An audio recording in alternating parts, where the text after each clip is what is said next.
5 থেকে আমরা কর্মসূচি শুরু করছি এবং আমরা চাইবো যেহেতু আমাদের আজকে আন্দোলনের প্রায় 5 থেকে 6 মাস হয়ে গেছে, কিন্তু এর পরিপ্রেক্ষিতে যারা আওয়ামী লীগ আছে বা আওয়ামী লীগ দোষর আছে এখনো বাইরে, বলছে আমাদের বাইরের রক্ত এখন আমরা এখন যারা গুলিবিদ্ধ আমরা এখনো তারা ঠিকমতো ঘুমাইতে পারি না, খাইতে পারি না, চলতে পারি না, কিন্তু অনায়াসে খুনিরা এখনো বাইরে ঘুরে ফিরে করতেছে।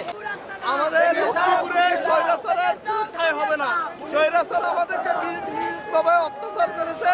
আমরা এই অত্যাচারের যে প্রতিশোধ, যে প্রতিক্রিয়া আমরা তা জানাচ্ছি তাদের এই বিল্ডিং এবং এই সম্পত্তিগুলো ধ্বংস করে দিয়ে।